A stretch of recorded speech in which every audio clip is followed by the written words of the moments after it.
When I pretended to go, broke the child I'd poured my whole life into dismissed me and sent me back out into the storm. But the one I'd always ignored opened the door, ready to share every last thing he owned. 2 weeks later, my lawyer showed up with paperwork, and the truth changed everything, even who I was. I'm truly grateful you're here. Before we begin, I'd love to know, where are you watching from? Drop your city or country in the comments below. It helps me connect with this amazing community. Quick note: this story blends real-life lessons with creative elements for reflection. While some details are fictional, I hope the message about family and what truly matters resonates with you. My daughter locked the electronic gate. For the second time in 2 days, Ashley Coleman turned her back on her father and walked into her mansion, leaving me standing in the cold November rain. Through the iron bars, I watched her pick up a crystal wine glass and rejoin her guests in the living room. She laughed at something someone said. The sound carried across the circular driveway, past the fountain I'd helped pay for. She looked radiant, comfortable, untouched by the sight of her father shivering on her doorstep. But that wasn't where this story started. That was where it ended. Or perhaps where it truly began.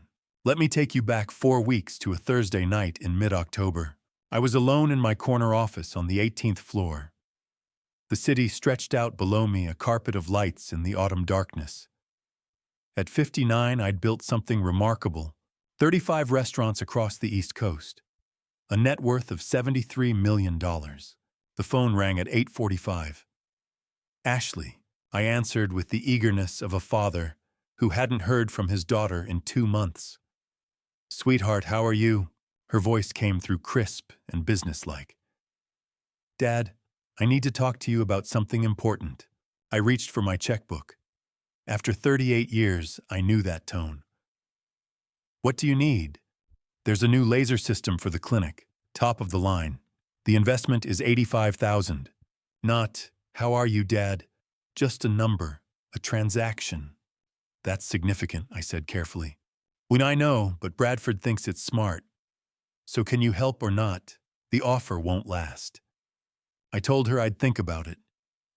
She thanked me with the warmth of a bank teller and ended the call.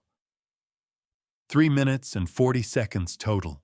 The empty office felt suddenly cavernous. My wife Margaret's photograph sat on my desk, her smile frozen at 47, 9 years gone. What would she think of what our children had become? I did something I'd never done before. I opened my financial software and ran a report. Every check I'd written to my children over the years. The numbers appeared like an indictment. Ashley Coleman, $905,000 over 14 years.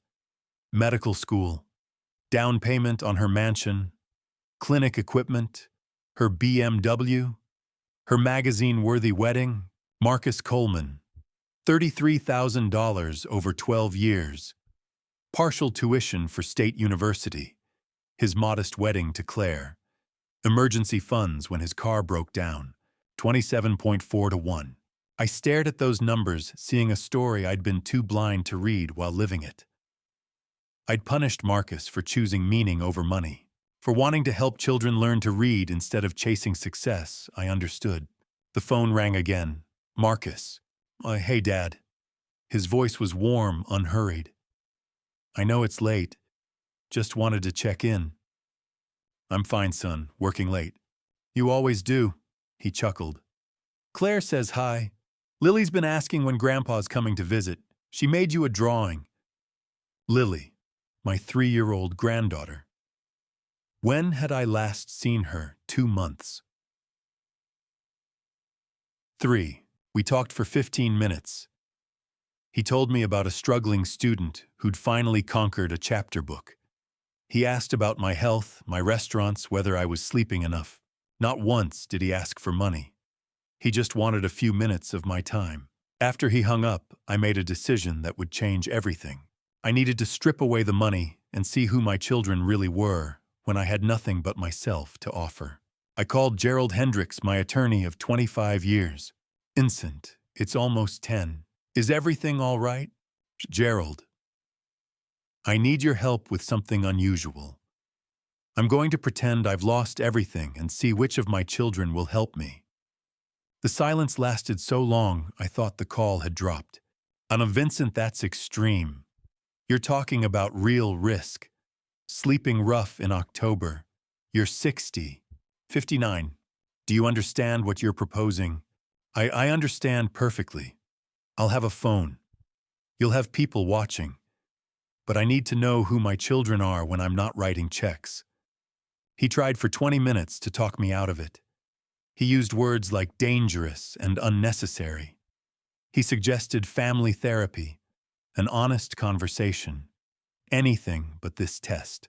But I'd made up my mind. Gerald finally relented. "If you're determined, let me set up safeguards, a tracking system, security within range. Fine, but they stay back. This has to be real, Gerald. It has to hurt. Only in real desperation do you see someone's true character." We spent an hour planning details. When I finally looked out at the city again, the lights seemed different. Colder, more distant.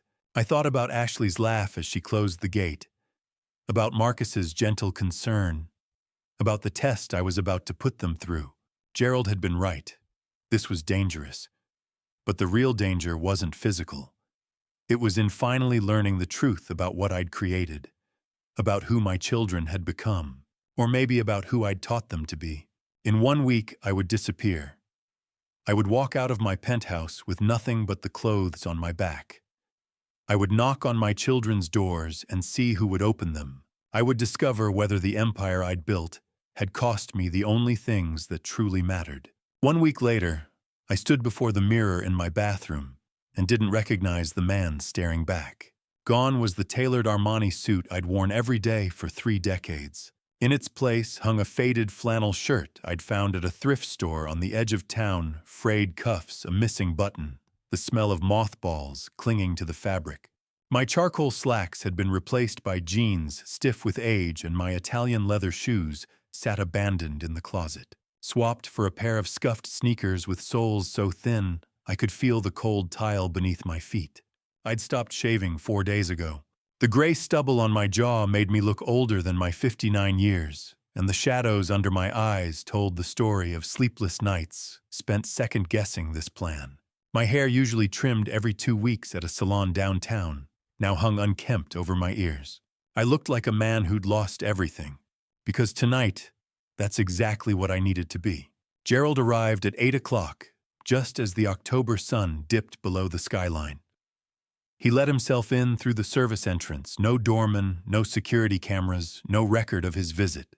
He carried a small duffel bag and the expression of a man attending a funeral. "You still have time to stop this," he said, setting the bag on my kitchen counter. The marble surface gleamed under the pendant lights, a stark contrast to the life I was about to step into. I shook my head. "I need to know Gerald. I need to know who they really are." He sighed and unzipped the bag. Inside was a burner phone, cheap, prepaid, no contract.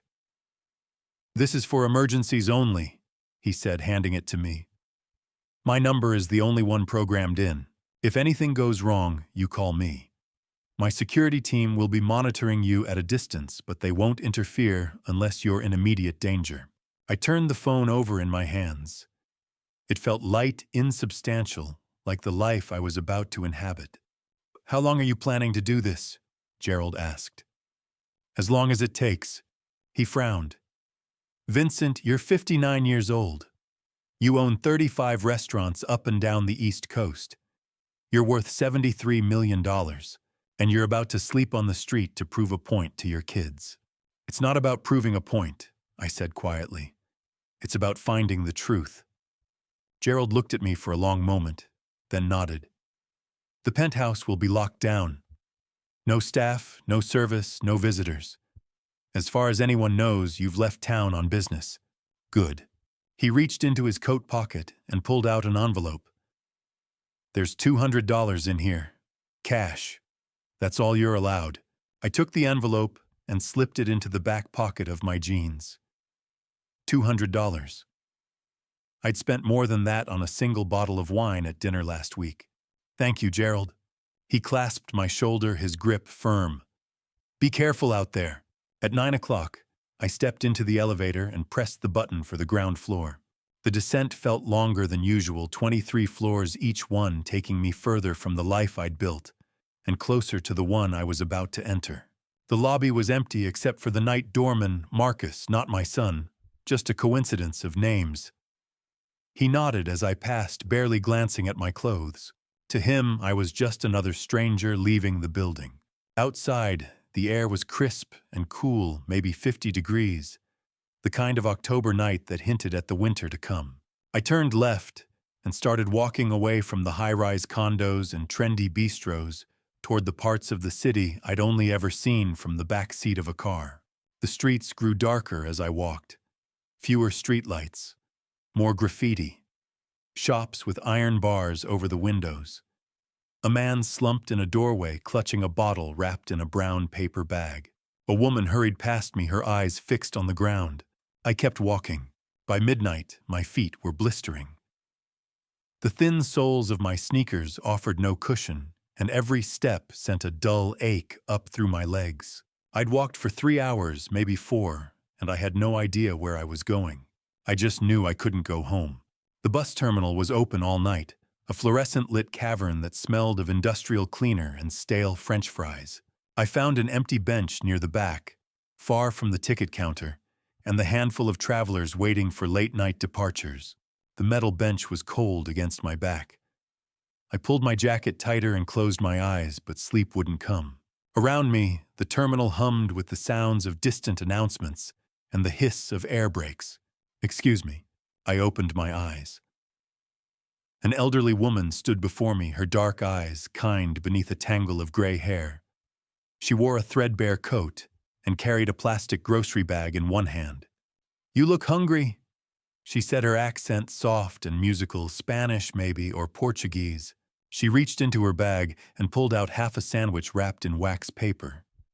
"Here." I stared at the sandwich, my throat tight. I can't." "You can," she said gently. She pressed it into my hands. "You'll need your strength." Before I could respond, she turned and walked away, disappearing into the fluorescent glare. I looked down at the sandwich, white bread, peanut butter, a little bit of jelly. The kind of meal I hadn't eaten since I was a boy, and for the first time in a week, I felt something close to hope.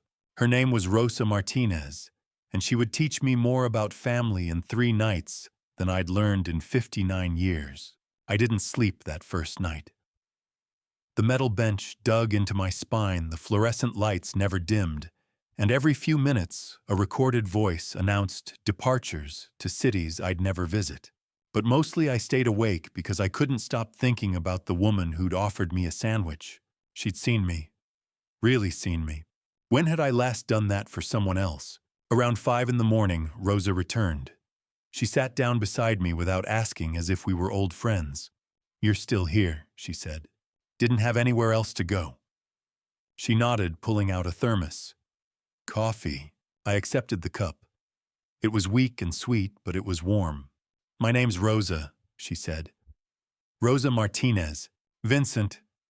"You don't look like a Vincent," she said with a small smile. "You look like someone running away from something." I stared into the coffee. "Maybe I am." We sat in silence for a while. Around us, the terminal began to wake up, travelers shuffling toward ticket counters, janitors pushing wide brooms. "So I used to work in a factory," Rosa said suddenly. "Sewing clothes. 42 years, same factory. Then one day they closed the doors, said they were moving production overseas. I'm sorry." She shrugged. "That was 8 years ago. I've been here ever since."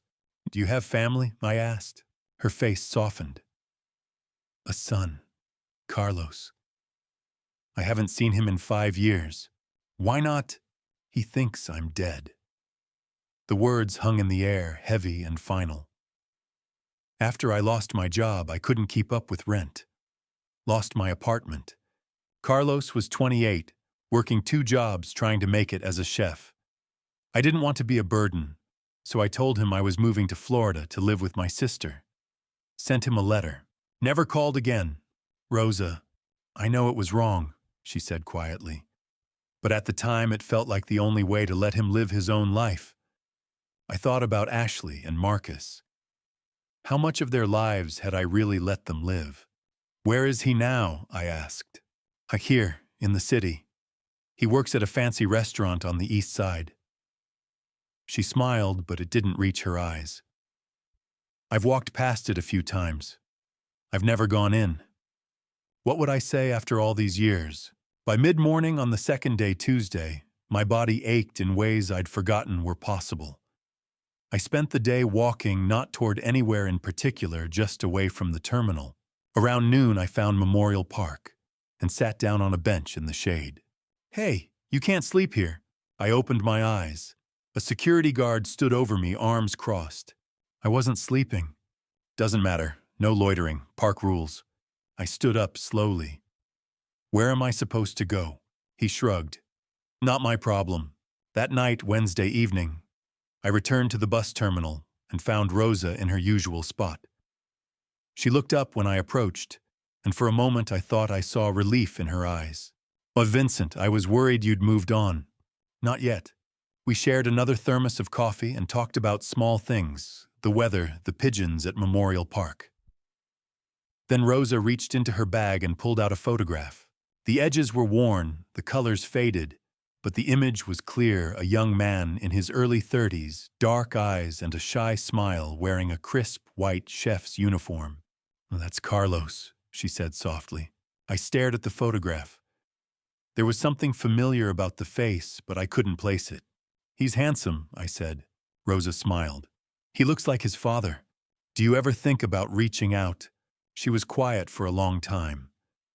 Then she carefully folded the photograph and slipped it back into her bag. Every day.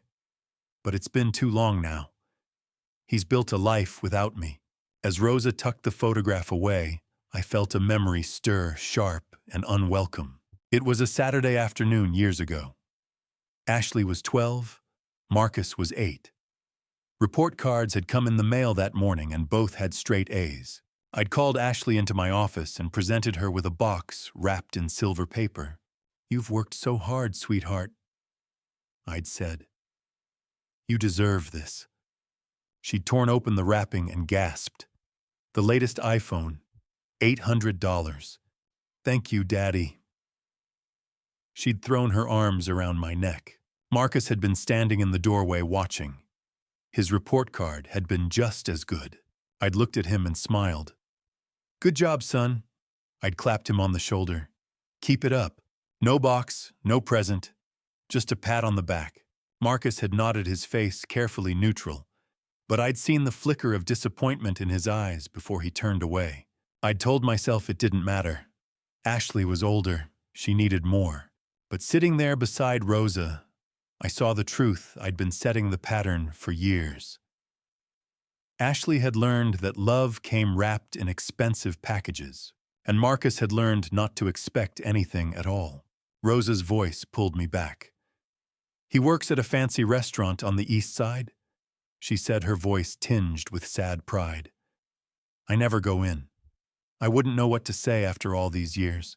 I didn't answer, because I was starting to wonder the same thing about my own children. On the 6th night, I stood outside my daughter's mansion in the exclusive Riverside neighborhood and felt like a beggar at the castle gate. The past 2 days, Thursday and Friday, had blurred together in a fog of cold benches and colder stairs. I'd slept under an overpass on Thursday night, huddled against the concrete pillar while traffic roared overhead. Friday night, I'd found a parking garage, one of those open-air structures downtown, and curled up in a corner on the 3rd level until a security guard chased me off at dawn. But tonight was different. Tonight I would see if my daughter would open her door. The mansion sat at the end of a tree-lined street, where every house cost more than most people earned in a lifetime. Security cameras perched on wrought iron fences. Range Rovers and Mercedes lined the driveways. Through the windows of Ashley's home, I could see warm light and the silhouettes of people moving inside a party maybe, or a dinner with friends. I stood at the gate, my fingers trembling as I reached for the intercom button. The rain had started an hour ago, a light drizzle that soaked through my thrift store jacket and plastered my unwashed hair to my forehead. It was 8 o'clock on a Saturday night, and I had nowhere else to go. I pressed the button. A few seconds passed. Then Ashley's voice crackled through the speaker, cheerful and distracted. "We're not buying anything." I leaned closer to the intercom, my voice shaking. "Ashley, it's me. It's your father." Silence. For a long moment, I thought she'd hung up. Then I heard the faint hum of the gate mechanism, and the iron bars slid open just a few feet. Not an invitation, but an acknowledgement. Ashley appeared at the top of the driveway, framed by the glow of her porch lights.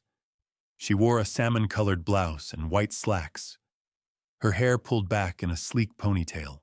She looked polished, perfect, like she'd stepped out of a magazine. She didn't come closer. "Chtutund." Her voice carried across the driveway, tentative and uncertain. "What are you doing here?" I took a step forward, but she held up a hand, stopping me. I lost everything, Ashley." The words caught in my throat. The business, the money, all of it. I've been on the streets for almost a week. I need help. I need a place to stay. Her eyes widened, and for a moment I saw something flicker across her face, concern maybe, or shock. But then her gaze shifted past me toward the street, and I realized she wasn't looking at me. She was looking over my shoulder. I turned. Across the street, a woman in yoga pants was walking a small dog moving slowly under the glow of a streetlight. Stephanie Whitmore. I'd met her once at one of Ashley's holiday parties. Her husband was a tech CEO. They lived 3 houses down. Ashley's voice dropped to a sharp whisper. "Dad, I can't do this right now." "You can't do what?" "Not this." She gestured vaguely at me, at my soaked clothes, at the rain dripping from my beard. "I have guests inside. Important guests, clients, potential investors for Bradford's firm. Ashley, I'm your father. I know." Her voice cracked just slightly. "But you don't understand. My reputation, our reputation, it matters here. If people see you like this, if they think we're struggling, it could affect everything. The practice, Bradford's career, everything we've worked for." I stared at her, rain running down my face. "I'm not asking you to save my career, Ashley. I'm asking you to let me sleep on your couch." She glanced back toward the house. Through the windows, I could see Bradford moving through the living room, holding a glass of wine, laughing at something someone had said. Music drifted faintly into the night, jazz, smooth and expensive. I can't," Ashley said, her voice barely audible. "Not tonight. Maybe in a few days when things calm down we can figure something out. I can give you some money, help you get a hotel room, or—" "I don't want money." "Then what do you want?" "I want my daughter." She flinched as if I'd slapped her. For a moment neither of us moved. Then she stepped back, her hand reaching for the gate control on the wall. "I'm sorry, Dad," she whispered. "I really am. But I can't help you tonight." The gate began to slide shut. I lunged forward, my hand catching the edge of the iron bars. "Ashley, please." "I'm sorry." The gate closed with a dull clang, the lock clicking into place. Ashley turned and walked back toward the house, her heels clicking on the wet pavement. She didn't look back. I stood there in the rain, staring at the closed gate. Through the window, I could see Ashley step inside, pick up a glass of wine from the counter, and laugh at something someone had just said. She tilted her head back, her smile wide and bright as if I had never been there at all. Stephanie Whitmore walked past me on the sidewalk, her dog pulling at the leash. She glanced at me, just a quick, uncomfortable look, and then hurried on her steps, quickening. I turned away from the gate and started walking. The rain fell harder now, cold and relentless, soaking through every layer of clothing I wore. My feet splashed through puddles I no longer bothered to avoid. Somewhere behind me, I could still hear the faint sound of music from Ashley's house, jazz laughter, the clinking of glasses. I walked until the lights of Riverside disappeared behind me, swallowed by the dark. I spent that night in an abandoned parking lot, and for the first time in my life, I understood what it felt like to be invisible. The lot sat on the edge of downtown, tucked behind a shuttered grocery store with boarded-up windows and graffiti-covered walls. The concrete floor was cold and unforgiving, littered with broken glass and oil stains that reeked of gasoline. I found a corner near a rusted shopping cart and curled up against the wall, pulling my thin jacket tighter around my shoulders. The rain had stopped, but the dampness clung to everything, my clothes, my skin, my bones. I shivered in the darkness, my teeth chattering, my body aching from days of walking and sleeping on hard surfaces. And for the first time in years, maybe decades, I cried. Not the quiet, dignified tears of a man at a funeral or a wedding. These were raw, gasping sobs that tore through my chest and left me breathless. I pressed my palms against my face, trying to muffle the sound, but it didn't matter. There was no one around to hear me. I thought about Ashley, about the way she'd looked at me through that gate, not with love or concern, but with fear. Fear that I would embarrass her. Fear that I would tarnish the perfect life she'd built. Had she even recognized me? Surely she must have. Surely she'd known it was her father standing there in the rain begging for shelter. But if she had known, would it have made a difference? The question pulled a memory from the depths of my mind, sharp and unwelcome. 8 years ago, Ashley had graduated from Johns Hopkins with her medical degree. It had been one of the proudest days of my life, my daughter a doctor, following in the footsteps of excellence I'd always demanded of her. I'd thrown her a party at the Grand Meridian Hotel, one of the finest establishments in the city. 200 guests, a live band, an open bar stocked with top-shelf liquor. I'd invited business partners, colleagues, friends I barely knew but wanted to impress. The ballroom had been decorated with white roses and gold ribbons, and Ashley had stood at the center of it all in an ivory gown that cost more than most people's monthly rent. The bill for that night had been $45,000. I hadn't blinked. Ashley had beamed radiant and gracious, accepting congratulations from everyone who approached her. She'd hugged me at the end of the night and whispered, "Thank you, Daddy." This was perfect, and I'd felt like I'd won. 5 years ago, Marcus had graduated from a state university with a degree in library science. I'd driven 3 hours to attend the ceremony. I'd sat in the bleachers with hundreds of other parents watching as Marcus walked across the stage in his cap and gown, his face serious and composed. I'd clapped when his name was called, and afterward I'd taken a few photos of him in front of the university sign. Then we'd gone to dinner at a family-style restaurant near campus, one of those places with checkered tablecloths and laminated menus. Marcus had ordered a burger. I'd ordered a steak. We'd talked about his plans for the future, his hopes of finding a job at the city library, maybe one day becoming a head librarian. I'd paid the bill $63 and told him I was proud of him. There had been no party, no ballroom, no 200 guests or live band or open bar, just the two of us sitting across from each other in a booth, with Marcus's eyes quietly reflecting something I hadn't wanted to see. Sadness. He hadn't said anything. He'd smiled and thanked me for coming. But I'd seen it, that flicker of disappointment, the unspoken question hanging in the air. Why wasn't I worth $45,000? Sitting in that parking lot, staring at my reflection in a puddle of oily water, I finally understood. I'd taught Ashley that love was measured in dollars, that approval came with a price tag, that the more I spent on her, the more I cared. And I'd taught Marcus that he wasn't worth spending on. "Is this who I've become?" I whispered to the empty lot. The only answer was the wind rustling through the chain-link fence. As dawn broke on Sunday morning, the sky turned pale gray, and the city began to wake around me. I heard the distant rumble of traffic, the hum of early morning deliveries, the faint chime of church bells somewhere to the east. I stood up slowly, my joints stiff and aching. My reflection stared back at me from the puddle, a man I barely recognized. Gaunt, dirty, broken, but not beaten. I thought about what Rosa had said about her son Carlos, working at a fancy restaurant on the east side, about how she'd walked past it but never gone inside. I wouldn't know what to say after all these years. I thought about Ashley standing behind that gate refusing to let me in. And I thought about Marcus, who I hadn't even tried to reach yet, because some part of me already knew the answer.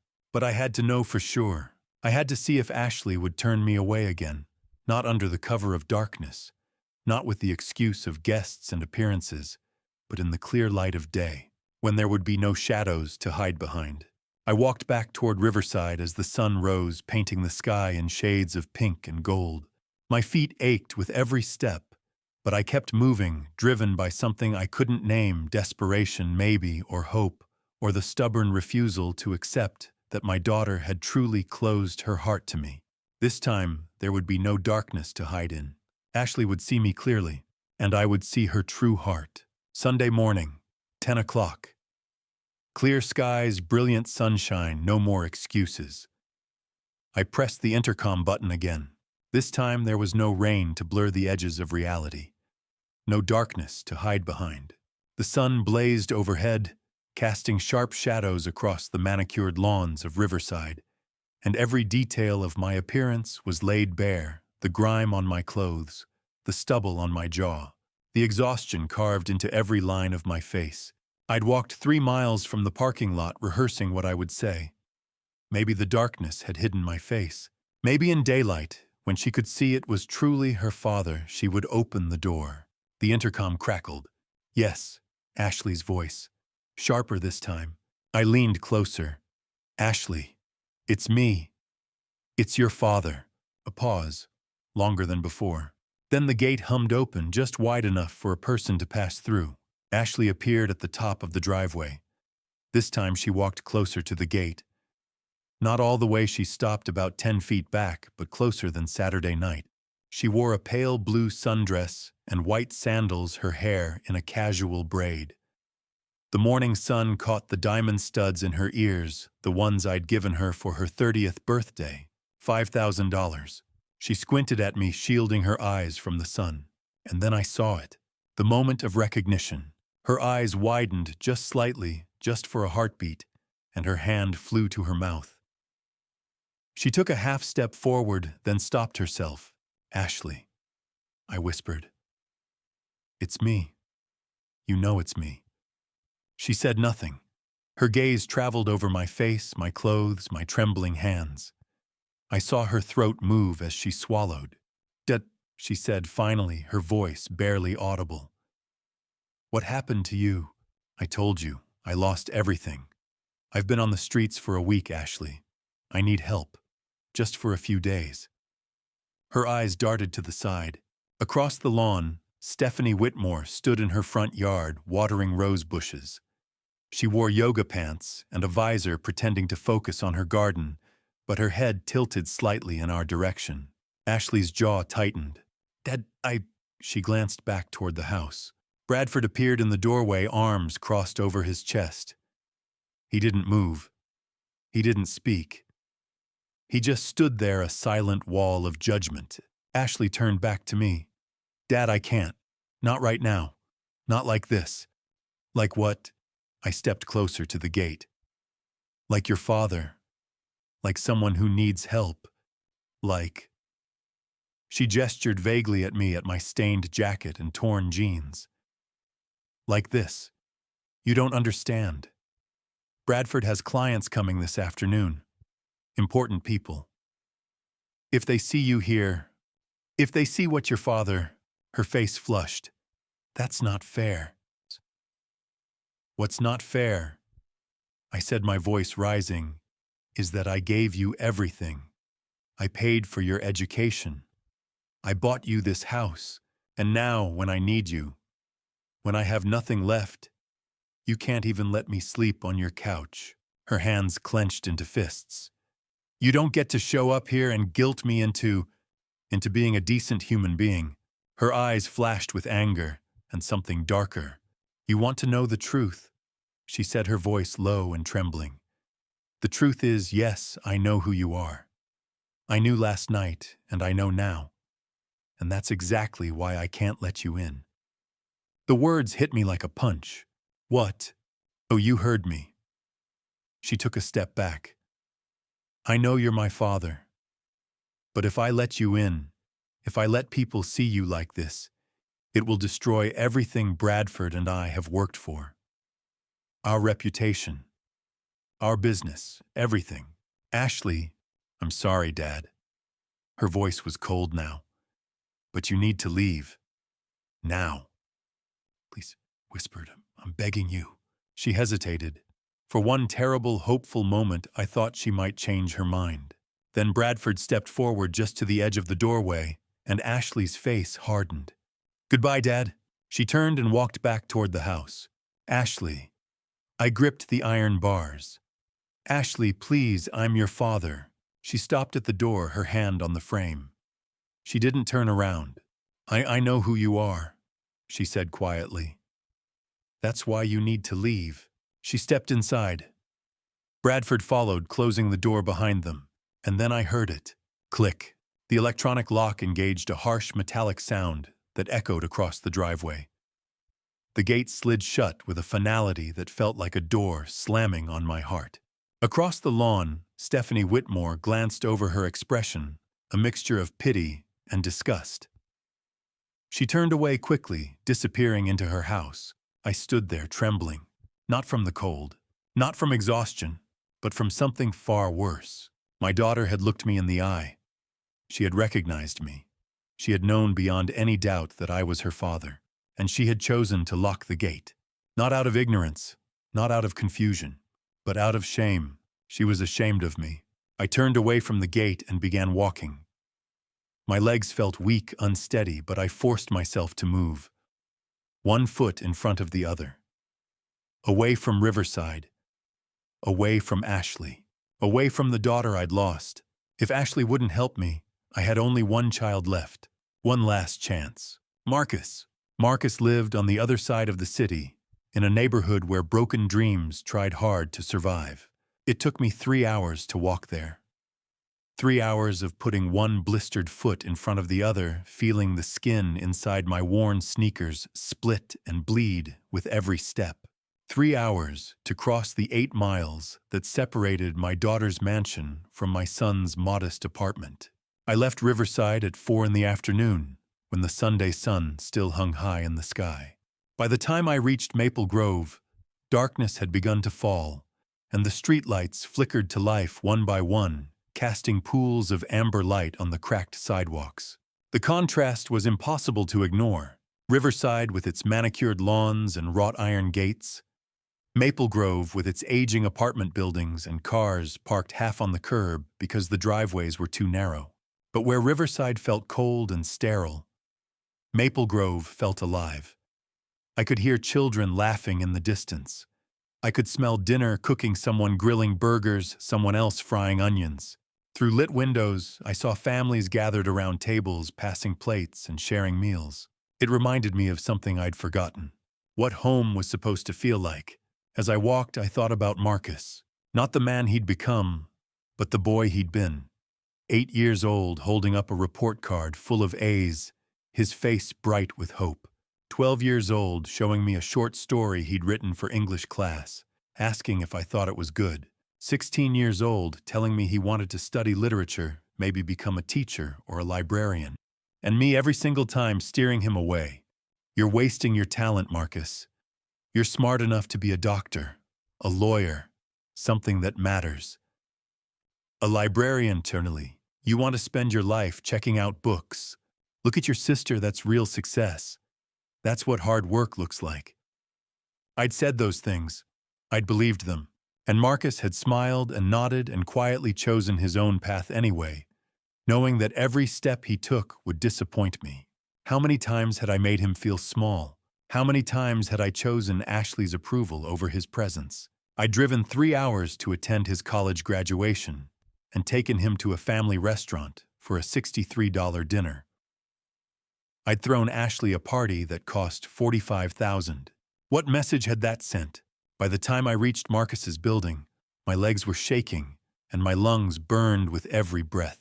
The apartment complex was a low-rise structure built sometime in the 1970s, with faded brick and narrow balconies cluttered with bicycles and potted plants. The parking lot was full of older cars, Hondas and Toyotas, with dented bumpers and peeling paint. But the grass was mowed. The walkways were clean. Someone had planted flowers in the communal garden beds. It wasn't Riverside, but it was home to someone. I found the entrance to Building 2 and climbed the stairs to the second floor. My hand gripped the railing, my knuckles white as I forced my exhausted body up each step. At the top of the stairs, I found apartment 203. The door was simple. Plain wood painted a dark green that had faded over the years. No intercom, no electronic gate, no security cameras, just a door. I stood there for a long moment, staring at the brass numbers screwed into the wood. What if Marcus said no? What if I'd hurt him too deeply? What if he looked at me the way Ashley had, with recognition and shame and the cold certainty that I wasn't worth the trouble? I thought about turning around. I thought about walking back into the night and disappearing into the city, letting the streets swallow me whole. But I had nowhere else to go. I raised my hand and knocked. 3 soft raps, barely audible over the hum of a television somewhere down the hall. Silence. Then I heard footsteps. Slow. Cautious. The door opened a crack, stopped by a chain lock. And there he was, Marcus. He looked older than I remembered. His hair was longer, brushing his collar, and he wore wire-rimmed glasses I didn't recognize. He was dressed in jeans and a faded t-shirt with the logo of the city library on the front. For a moment, neither of us spoke. He stared at me through the gap in the door, his eyes moving over my face, my clothes, my trembling hands. I watched him process what he was seeing, the dirt, the stubble, the hollow look in my eyes. Dad, his voice was quiet, uncertain. Marcus, my voice cracked. It's me. He didn't move, didn't open the door wider, didn't smile. He just stood there, his hand still gripping the edge of the door, his body blocking the entrance. What happened to you? He asked finally. I lost everything, I whispered. The business, the money, all of it. I've been on the streets for a week. I went to Ashley's house, but she wouldn't help me. Something flickered across his face. Not surprise, not satisfaction, just sadness. And now you're here, he said quietly. I have nowhere else to go. He looked down at his feet. I could see his jaw working, his throat moving as he swallowed. Behind him I heard a woman's voice, Claire, I assumed his wife, calling out, asking who was at the door. Marcus glanced over his shoulder, then back at me. And in that moment, in the terrible, suffocating silence that stretched between us, I saw something I'd never expected to see on my youngest son's face. Hesitation. My son stood frozen in the doorway, his hand gripping the doorframe so tightly his knuckles turned white. Oh, Marcus, I said again, my voice breaking. It's me. I lost everything. I have nowhere else to go. He didn't move, didn't speak. Just stood there, his body blocking the entrance, his eyes fixed on my face with an expression I couldn't read. Behind him, I heard footsteps. A woman's voice calling softly, Marcus, who is it? He didn't answer her. He just kept staring at me, his jaw clenched, his breathing shallow. And then I saw it, the barely perceptible movement of his hand as it began to push the door closed. Not quickly, not violently, just slowly, deliberately. He was going to shut the door. Marcus, please. You told me I was wasting my talent. His voice was low, barely more than a whisper. Do you remember that? I opened my mouth, but no words came out. I was 16. I told you I wanted to study literature, that I wanted to be a teacher. And you looked at me like I'd just told you I wanted to flip burgers for the rest of my life. Marcus the First. You said, a librarian, really? His hand tightened on the doorframe. And then you said, look at your sister, that's real success. The words hung in the air between us. I'm sorry, I whispered. You threw Ashley a party that cost $45,000 when she graduated. You took me to a diner and bought me a burger. His voice cracked. Do you have any idea how that felt? I couldn't answer, because the truth was I hadn't thought about it. Not once. Marcus's hand moved again, and the door began to close. Marcus, please. Why should I? His eyes were wet now. Why should I help you when you never believed in me, when you made me feel like I wasn't good enough? Marcus. The voice came from behind him, soft but firm. A woman stepped into view, placing her hand gently on Marcus's shoulder. Claire. She had dark hair pulled back in a messy bun, and kind eyes that looked at Marcus with so much love, it made my chest ache. She wore jeans and a faded sweatshirt. Marcus, honey, she said quietly. Look at me. He turned his head, and I saw the tears spill over. I know, she whispered. I know it hurts. Claire, you don't understand. I do understand. She squeezed his shoulder. But he's still your father. That doesn't mean, and you're still you. Her voice was gentle, but there was steel beneath it. You're still the man who helps people. The man who stayed late at the library last week to help that kid with his college applications. The man who gave Ben half your paycheck when he needed help with his hospital bills. Marcus's shoulders shook. Don't let the pain turn you into someone else, Claire said softly. Don't let it turn you into someone who closes the door on people who need help. Because that's not who you are. For a long moment, no one moved. Then Marcus took a deep, shuddering breath. He looked at me, really looked at me, and I saw everything. The hurt, the anger, the years of feeling invisible, and beneath it all, something I didn't deserve. Compassion. Come in, Dad, he said quietly. He stepped back, opening the door wide. I walked through the doorway on legs that barely held me. The moment I crossed the threshold, I turned to face Marcus. I'm sorry, I whispered. I'm so sorry, son. And then I reached for him. Marcus hesitated for just a heartbeat, and then he stepped forward and wrapped his arms around me. I felt his body shake as he cried, and I held him tighter, my own tears soaking into his shoulder. I'm sorry, I said again over and over. I'm so sorry. I know, he whispered. We stood there in the narrow entryway, two men who'd spent years orbiting each other without ever truly connecting. And for the first time in longer than I could remember, I felt like a father. When we finally pulled apart, I saw Claire standing a few feet away, her hand pressed to her mouth, tears streaming down her face. Thank you, I said to her. She nodded, too overwhelmed to speak. And then I saw her, a little girl, no more than 3 years old, peeking out from around the corner. She had Marcus's dark eyes and wore pajamas covered in cartoon stars. Lily, Marcus said gently, wiping his eyes. Come here, sweetheart. The little girl stepped forward cautiously. Lily, this is your grandfather, Marcus said. My breath caught. Grandfather. I had a granddaughter, and I'd barely known she existed. I'd been too busy funding Ashley's lifestyle, the BMW, the penthouse, the designer clothes, to visit Marcus and Claire. I'd seen Lily maybe twice in 3 years. Twice. At her birth, and then at a family dinner I'd left early because I had a business meeting. Hi, Lily, I said, my voice hoarse. She tilted her head, studying me. Why are you sad? Out of the mouths of children. Because, I said, slowly kneeling down so I was at her level, I made some very big mistakes, and I'm trying to fix them. She thought about this for a moment. Then she stepped forward and wrapped her small arms around my neck. It's okay, she whispered. Daddy says everybody makes mistakes. I closed my eyes and held her, this beautiful little girl I'd never taken the time to know. What had I done? Their apartment was smaller than Ashley's walk-in closet, but it felt like the first real home I'd had since my wife died 9 years ago.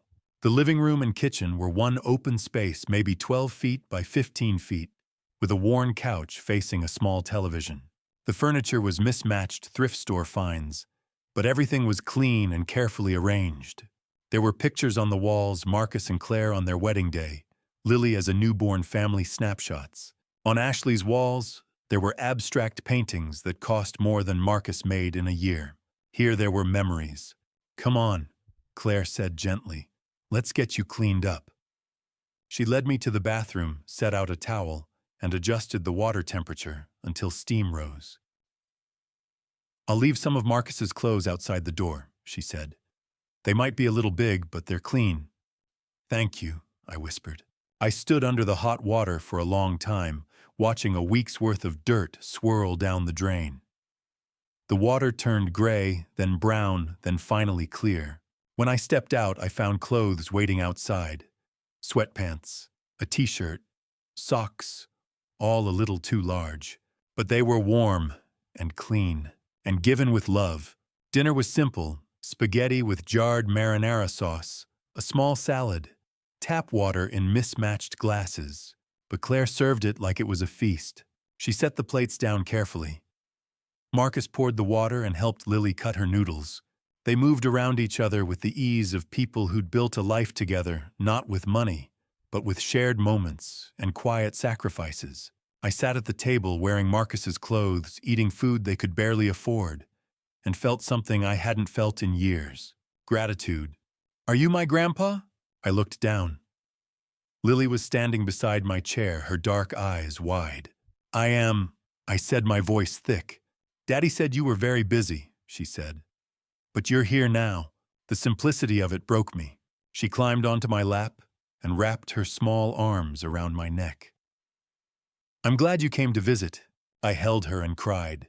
Not the silent tears in the parking lot, not the gasping sobs in the abandoned building. These were different.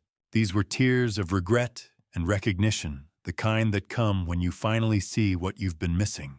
Marcus looked away, his own eyes wet. Claire reached across the table and squeezed my hand.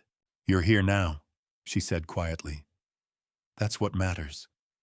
As Claire cleared the dishes, I felt a memory surface. 6 years ago, Marcus had brought Claire home to meet me for the first time. We'd sat down at an upscale restaurant I'd chosen, white tablecloths, wine list the size of a phone book. Claire had been quiet, polite, trying to make a good impression. I'd asked her what she did for a living. I teach preschool, she'd said, her smile bright and genuine. I'd paused. Oh, I'd said. Well, I suppose children need teachers too. The words had come out flat, dismissive. Claire's smile had faltered. Just for a moment. But I'd seen it. Marcus had reached under the table and taken her hand, his jaw tight. The rest of the dinner had been awkward, strained. I'd spent the meal comparing Claire to the women Ashley's colleagues brought to events: lawyers, executives, doctors. I'd looked at her and seen only what she wasn't. Now, watching her dry the dishes in her small kitchen, humming softly, I saw what she was: kind, patient, selfless. The kind of person who would let a man who'd dismissed her sleep in her bed while she slept on the couch. Come on, Claire, I said quietly. She turned. I'm sorry for what I said. When Marcus first brought you home, I was wrong. Her eyes softened. We all make mistakes, Vincent. What matters is whether we learn from them. I nodded, unable to speak. When it was time for bed, Marcus and Claire insisted I take their room. We'll be fine on the couch, Marcus said. Absolutely not, I protested. I've been sleeping on concrete for a week. Which is exactly why you need a real bed, Claire said firmly. I was too tired to argue. Marcus led me to the bedroom, a small space with a double bed and a single window. The bed was neatly made, the sheets worn but clean. Thank you, I whispered. Marcus nodded. Get some rest, Dad. I lay in their bed, staring at the ceiling. Through the thin walls, I could hear them in the living room. The rustle of blankets, the creak of the couch. Their voices low and hushed. Do you think he'll be okay? Claire asked. I don't know, Marcus said quietly. But we'll figure it out. A pause. We don't have much, Claire said. But we'll make it work. I know. Another pause. Longer this time. Tomorrow we'll sell the car, Claire said, her voice barely audible. That money will be enough to buy groceries for the month. My heart clenched. The car. Their only car. The one Marcus drove to work every day. The one they used to take Lily to the doctor, to the grocery store, to daycare. They were going to sell it. For me. I closed my eyes, my chest tight. What had I done? Monday morning, I woke to the smell of cheap coffee. and found a medical bill on the kitchen table that made my blood run cold. The apartment was quiet. Through the bedroom door, I could hear Claire's voice coaxing Lily into her shoes. The clock read 7:30. Marcus had already left for work, his shift at the library starting at 7. I climbed out of bed slowly, my body aching from a week on the streets. I made my way to the kitchen. The coffee pot sat on the counter, half full, still warm. I poured myself a cup and turned toward the table. That's when I saw it. A piece of paper folded once, sitting beside a stack of unopened mail. I picked it up. Memorial Hospital Payment Plan Statement. My hands began to tremble. Account balance remaining $18,247. Monthly payment $350. Payments made 18 of 52. $18,247. $350 a month. 18 payments out of 52. Marcus was sick. That was the only explanation. Cancer maybe, or heart disease, something catastrophic. And he'd been paying for it alone. I did the math. $350 a month. 52 months. Almost 2 years of payments. And he'd never said a word.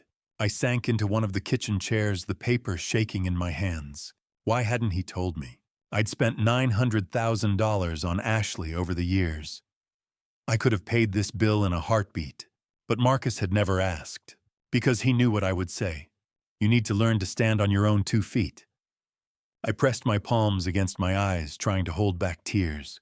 My son was sick, and I hadn't even known. Vincent! I looked up. Claire stood in the doorway, Lily's hand in hers. She was dressed for the day: jeans, a sweater, her hair in a ponytail. Lily wore a pink backpack shaped like a cartoon cat. Claire's eyes moved to the paper in my hands, and her expression shifted. You found it, she said quietly. I stood up, my voice breaking.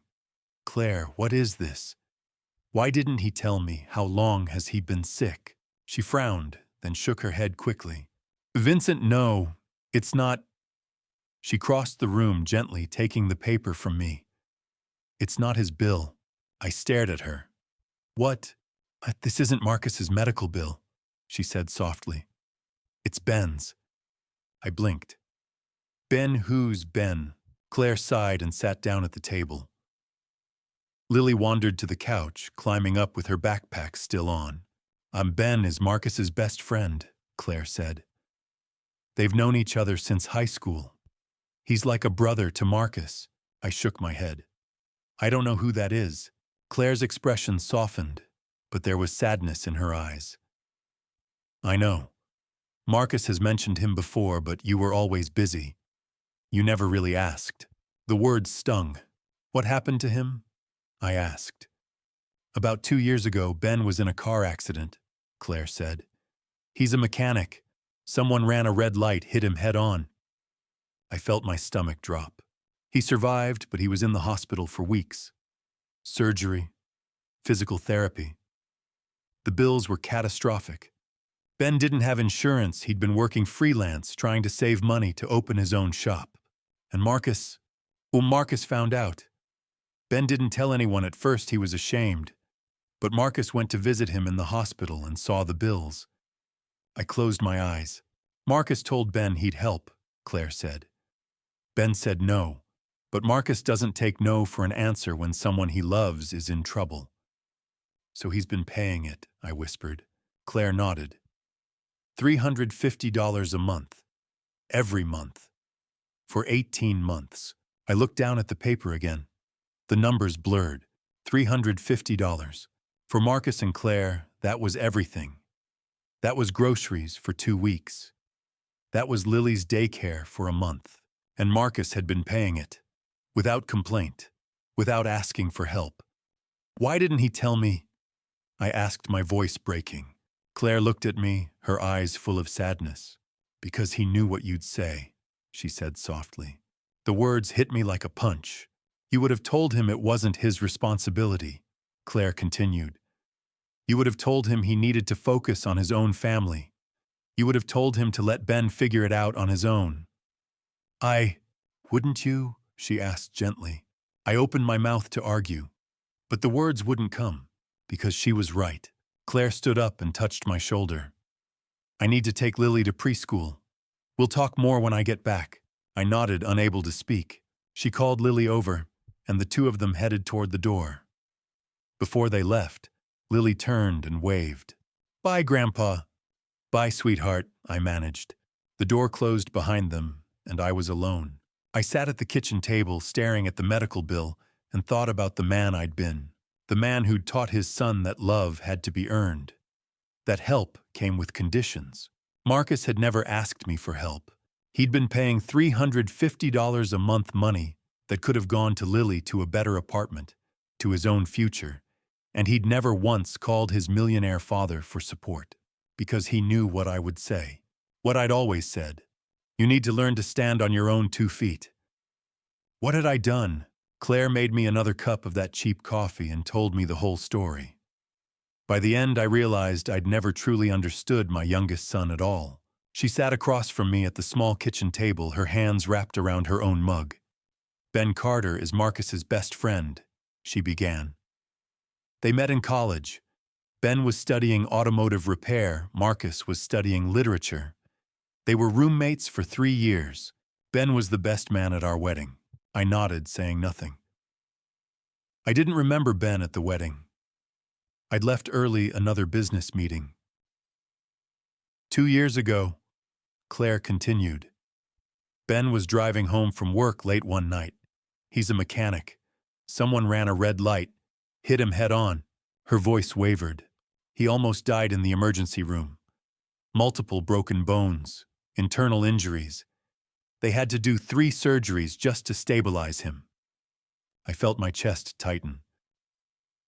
When Ben woke up, he saw the hospital bills. $32,000. He didn't have insurance. He'd been working freelance, saving to open his own shop. He told Marcus he wanted to refuse further treatment. He said, I'd rather take my chances than be in debt for the rest of my life. Claire's eyes filled with tears. And Marcus said, You're not going anywhere. Let me handle this. I closed my eyes. Marcus used every penny of our savings, Claire said. $14,000. We'd been saving for a down payment on a house. We'd been saving for years. Claire. And then he took out a personal loan for $18,000 more. He didn't tell Ben. He just paid the bill and told Ben it had been taken care of. How much does he owe? I asked. Took $18,247. We're paying $350 a month. It'll take another 3 years. $350. For a family barely making ends meet, that was everything. A memory surfaced. 6 years ago. The same dinner where I'd dismissed Claire's career. The same upscale restaurant. After I'd made that comment about children needing teachers, there had been an awkward silence. I'd turned to Marcus. What about you? I'd asked.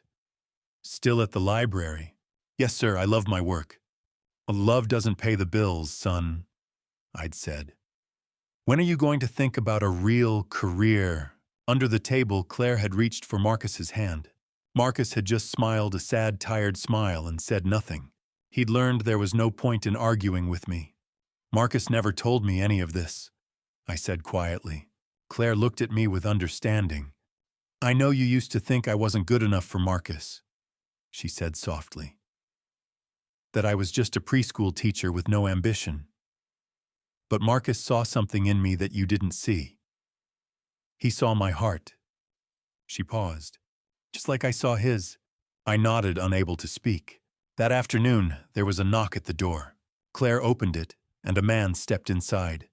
He was in his mid-30s with a long scar running down his left forearm. Hey, Claire, he said. Is Marcus home? Not yet. He'll be back around 5. Come in. There's someone I want you to meet. Ben stepped into the living room, and his eyes landed on me. This is Vincent, Claire said. Marcus's father. Ben's eyebrows shot up. Oh, wow. I didn't know you were visiting. He extended his hand, and I shook it. His grip was strong, calloused.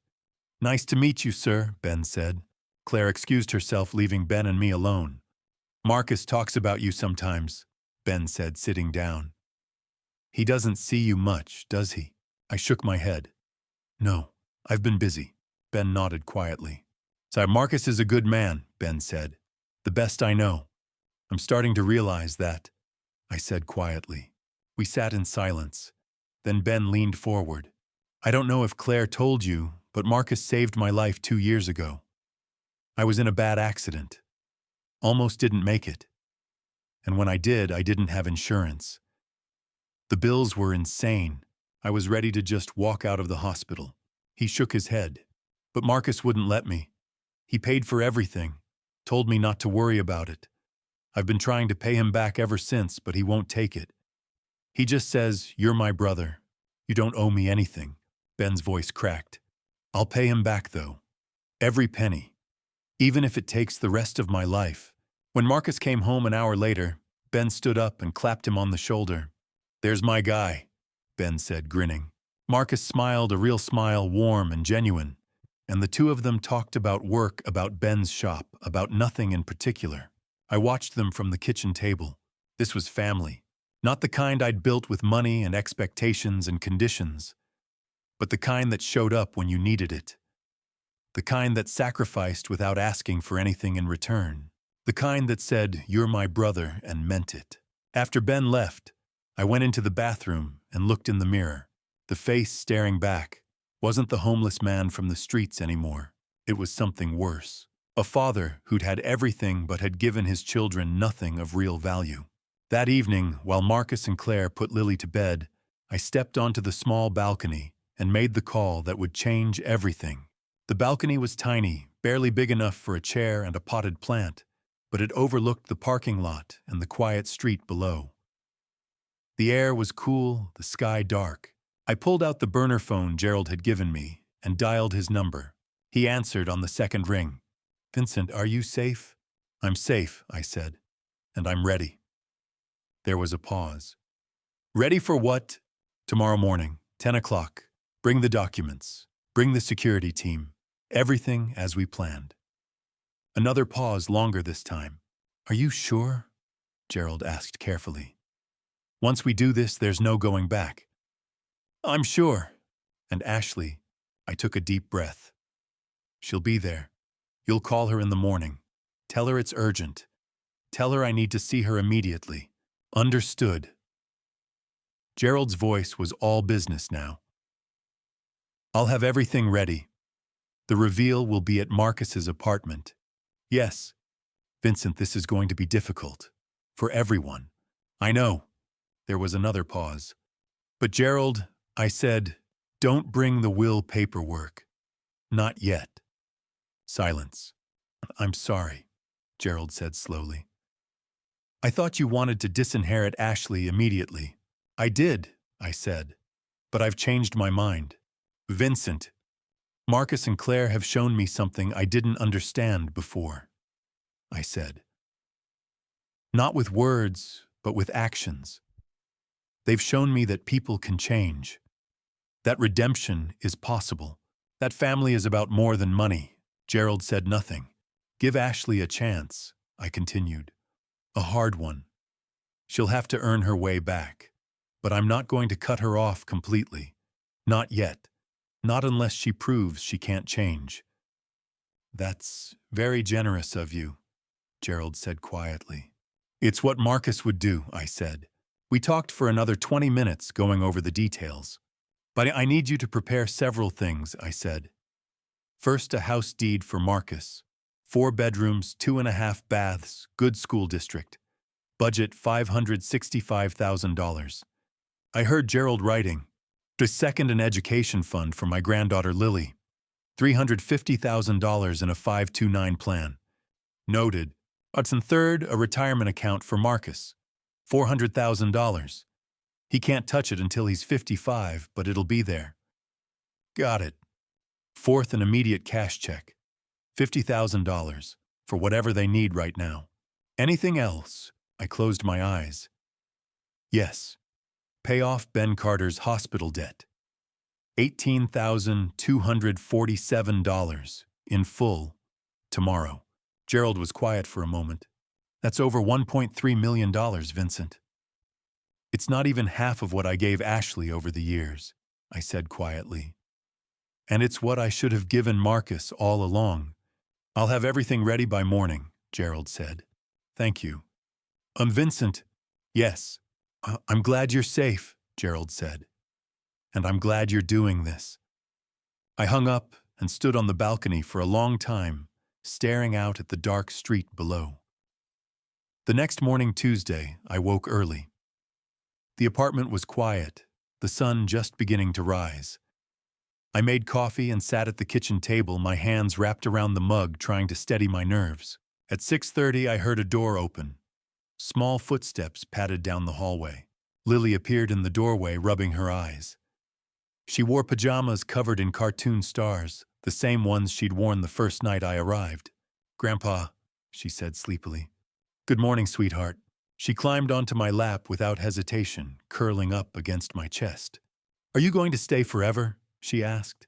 The question broke me. I wrapped my arms around her and held her close. "I'm going to be here as much as I can, sweetheart. I promise. I've missed too much already." "I'm glad you're here," she whispered. I closed my eyes, tears spilling down my cheeks. A few minutes later, I heard another door open. Marcus stepped into the kitchen, his hair still messy from sleep. He stopped when he saw me holding Lily, and his eyes, already red-rimmed from emotion, filled with tears. Claire appeared behind him, slipping her hand into his. "Dad," Marcus said quietly. I looked up at him, at this man I'd underestimated for so long, and nodded. "Thank you," I whispered, "for everything." Marcus crossed the room and put his hand on my shoulder. We didn't say anything else. We didn't need to. At 9 in the morning, I heard vehicles pull up outside. I stood and walked to the window. Below, 2 black SUVs had parked along the curb. Neighbors were already peering through their windows, curious about the sudden activity. Gerald stepped out of the first vehicle carrying a leather briefcase. Behind him, 2 members of his security team emerged from the second SUV. Marcus came to stand beside me, his expression nervous. "What's happening?" he asked. "Justice," I said quietly. "And maybe redemption." Claire appeared in the doorway, Lily on her hip. Vincent," she asked. I turned to face them. Marcus, Claire, Lily. My family. The family I'd ignored and undervalued for so long. In 1 hour, I said, "Ashley will be here, and she's going to learn the truth." Marcus's eyes widened. "The truth about what?" he asked. I looked at him. "About everything. Before I reveal what happens when those doors open and the truth comes out, I need to know you're still with me. If you've made it this far and you're ready to see how Ashley reacts, type the number 1 in the comments right now. Your engagement means everything. Quick heads up. The story ahead contains some dramatized elements that may not reflect real events. If you'd prefer not to continue, feel free to pause here. No judgment, only respect for your time. The black SUVs looked absurdly out of place on this working-class street, like luxury yachts parked in a fishing harbor. Gerald stepped out at 9:30, dressed in a charcoal suit. Behind him, 4 security personnel emerged, all tall, broad-shouldered, wearing dark suits and earpieces. Marcus opened the door before Gerald could knock. "Mr. Hendricks," Marcus said quietly. "Marcus," Gerald extended his hand. "Thank you for allowing us into your home." They shook hands, and Gerald stepped inside, his security team following. The small living room suddenly felt impossibly cramped. 4 large men in suits. Gerald with his leather briefcase, Vincent by the window, Claire holding Lily near the kitchen, Marcus closing the door. There was barely room to breathe. Gerald set his briefcase on the coffee table and turned to Vincent. "Everything is ready," he said quietly. "I called her at 8 this morning. She'll be here at 10. Vincent nodded. At 9:50, we heard a car pull up outside. I moved to the window. A white Porsche had parked behind Gerald's SUVs. The vanity plate read, "Ashley M.D." Ashley stepped out, dressed in a cream-colored pantsuit and heels. Bradford emerged from the passenger side. They both looked at the apartment building with barely concealed contempt. The knock came at exactly 10 o'clock. Marcus opened the door without a word. Ashley stood on the threshold, her expression confused and irritated. Her eyes swept the room, taking in Gerald, the security men, the cramped space. And then her eyes landed on me. She froze. "Dad." Her voice was barely a whisper. "What are you doing here?" I said nothing. Gerald stepped forward. "Please come in, Ms. Coleman." Ashley and Bradford entered slowly. Bradford's eyes darted around the room. Ashley's gaze kept returning to me, to my clean clothes, my shaved face. "Please sit down," Gerald said. "I'll stand," Ashley said sharply. "What is this about?" Gerald opened his briefcase and pulled out a thick folder. He handed it to Ashley. "These are your father's current financial statements." Ashley took the folder, her hands trembling. She opened it and began to read. Her eyes widened. She flipped pages. Her face went white. "What is this?" she whispered. "Read it aloud," I said quietly. She looked up at me, her eyes filled with confusion and dawning horror. "Read it," I repeated. Ashley's voice shook. Coleman Restaurant Group. Asset valuation $73 million. Operational status normal. No bankruptcy proceedings. No asset losses. No, she stopped. The folder slipped from her hands, papers scattering across the carpet. "What is this?" she said again, louder. I stepped forward. It was a test, Ashley. Her mouth opened, closed. A test. I pretended to lose everything. I wanted to see which of my children would help me when I had nothing to offer. Ashley's face went from white to red. "You pretended." "I lived on the streets for a week, and then I came to you." "Dada, Twice," I said, my voice hardening. "Saturday night it was dark and raining. Maybe you didn't recognize me. But Sunday morning, in broad daylight, you looked me straight in the eye, Ashley.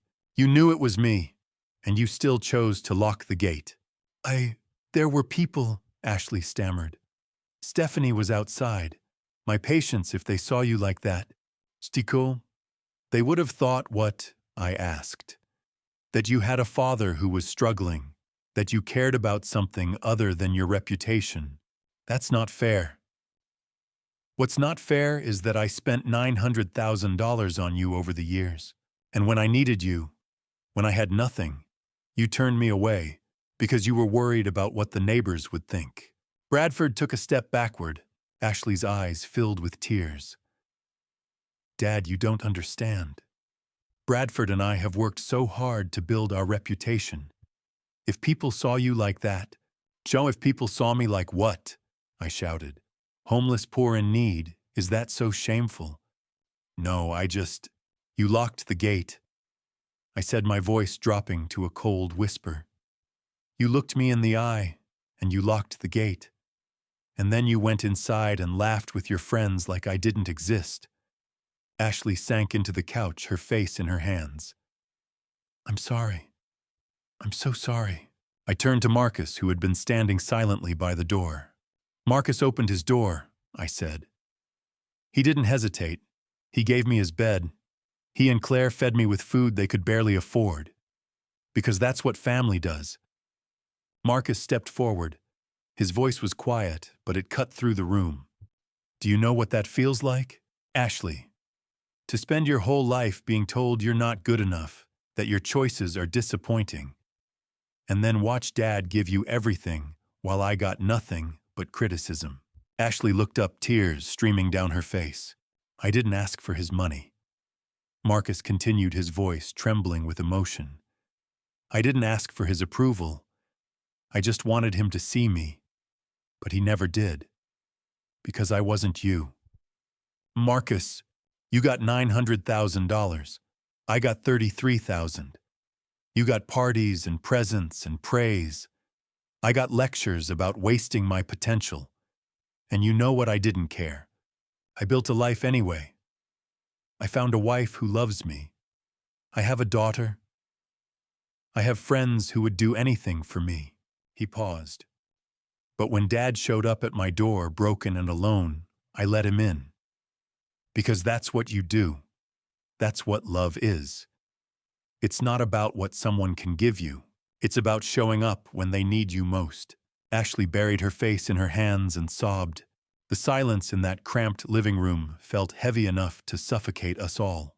Ashley stood frozen near the doorway, her designer handbag clutched against her side like a shield. Bradford had retreated to the corner by the window, arms crossed defensively. Marcus remained seated on the worn thrift store couch, his hand entwined with Claire's, while Lily watched from behind her mother's legs with wide, confused eyes. Gerald stood beside me, his laptop open, the projector casting a pale blue glow against the apartment wall. Ashley looked at me with eyes that were finally beginning to see. Her voice came out barely above a whisper. How long were you out there?" I took a slow breath, feeling the weight of every cold night, every ache in my feet, every moment of invisibility pressing down on my chest. 7 nights. 1 week on the streets. 2 trips to your door. Her hand went to her mouth, and I watched her remember. Sunday morning in broad daylight, when she had looked directly at me through the gap in that electronic gate, and still chosen to close it. I had stood there in the rain on Saturday night, and she had worried more about Stephanie Whitmore seeing me than about where her father would sleep. "Like, you failed the test, Ashley, so," I said quietly, and the words tasted like ash in my mouth. "But I need you to understand something. The person you are, the choices you made, I created them. I built the values you live by. Every time I handed you $900,000 and gave your brother $33,000, I was teaching you that money measures worth. Every time I threw you a $45,000 party and gave Marcus a $63 dinner, I was showing you who mattered more. You learned exactly what I taught you."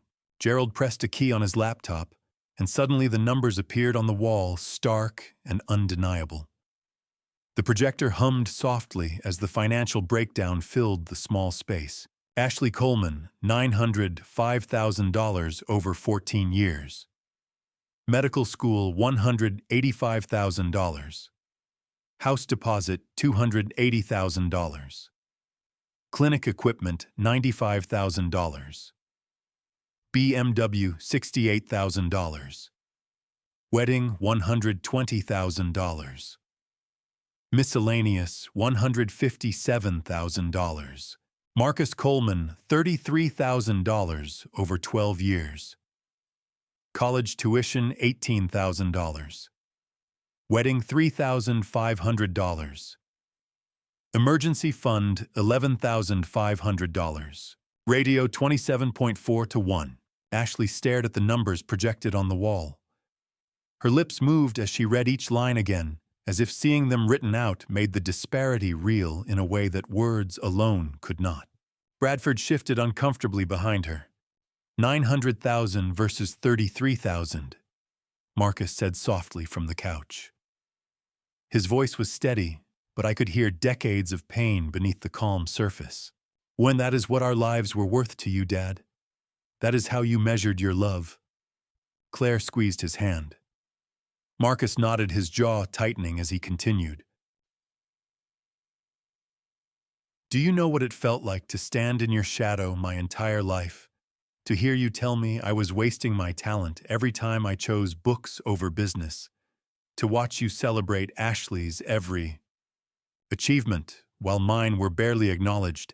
I became a librarian because I love helping people find knowledge, because I believe education changes lives. But you looked at me like I had failed you." "Marcus," I started, but he shook his head. "No, Dad.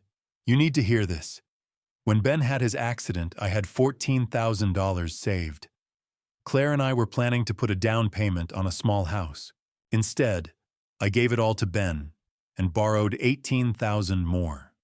We have been paying $350 every month for the past 2 years. That money should have gone to Lily's future. It should have gone to building our life. But I chose to save my friend because that is what family does. That is what love actually means. Not the dollar amount you spend. Not the house you buy or the car you lease. It means showing up when someone needs you, even when it costs you everything." Ashley's face crumpled. Tears began streaming down her cheeks, and for the first time since she had walked through that door, I saw my daughter, as she truly was not the polished surgeon with diamond earrings and a perfect life, but a woman who had built her identity on sand and was watching it wash away beneath her feet. I am so sorry, she whispered, looking at Marcus. I did not know. I did not understand. You did not want to know, Marcus replied gently, because knowing would have meant questioning everything Dad taught us.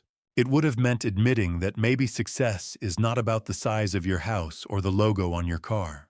It would have meant seeing me as I really am, instead of as the failure you were taught to see. Bradford cleared his throat from the corner, but no one turned to look at him. This moment belonged to us. Ashley turned to me, her mascara running in dark streaks down her face. How do I fix this? She asked, her voice breaking.